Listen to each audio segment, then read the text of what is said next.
what we have is a system set up to fail our students, where folks aren't being prepared for the next step. So, maybe you didn't go to pre-K, so then when you get to kindergarten, little Johnny's getting in trouble because he's just moving around too much and he's too antsy because he hasn't learned how to, behave in that classroom environment or what have you.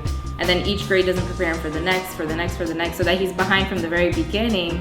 Then he doesn't get into a good high school. Maybe he's in the neighborhood high school that, there's all these fights going on, and there's this and there's that, and there's distraction, from the actual learning. And so then he's never prepared for college. Incidents like the woman getting hit in the face by the sergeant in Philadelphia, the police officer, why that erupted into what it was, or which goes on to other things. But those incidents create havoc in the community, not just because a man hit a woman, but that went beyond that.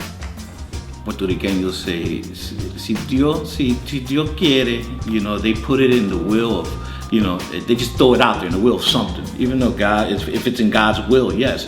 But you also have to work for it, and you have to, apply for this job. You can't just say, Lord, if it's God's will, I'm gonna get the job and not apply.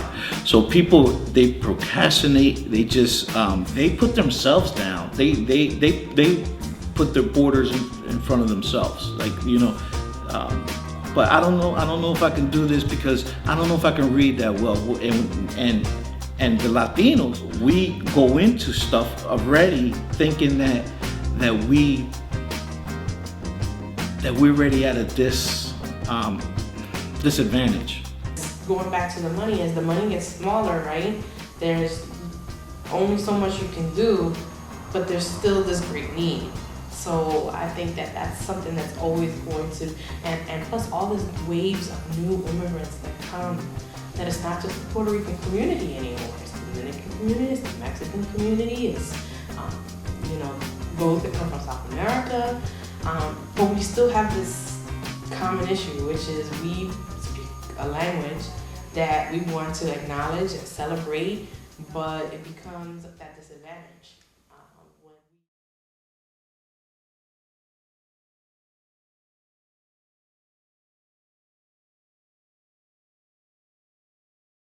I work for Congreso de Latinos Unidos.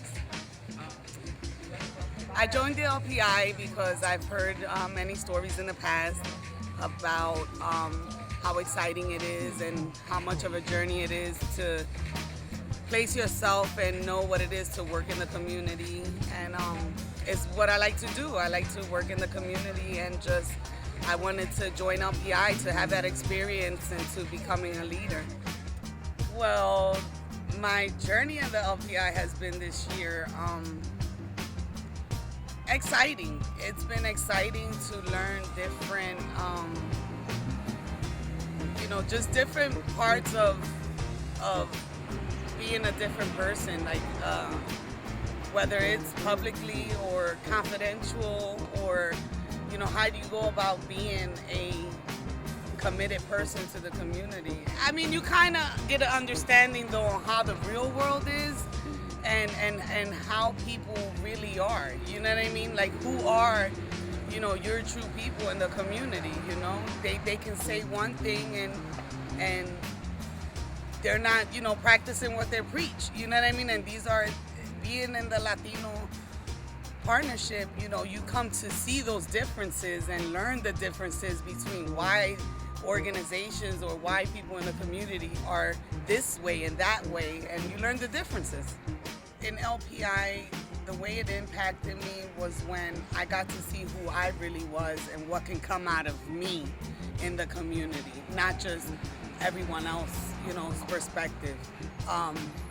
When we had this community service project and we had to do our own thing and kind of throw ourselves out there to see how we can go about, doing things in the community, it changed my life around, because I never thought that through media and networking and everything and all the people, all the kids and everyone in the community who showed love to even come and donate a toy for the toy drive. It was like such an amazing experience that had I not been in LPI, I don't think I would have threw myself out there that way to know what I can actually do myself. So LPI has helped me a lot to open up in the community more on what I can do out here for others. That advice would be to do it for you first and then do it for others. You know what I mean? For the community. Like, you have to take ownership in what you can do, and even in your obstacles, tribe, you know what I mean? Through your ups and downs, just, you know, that's just life.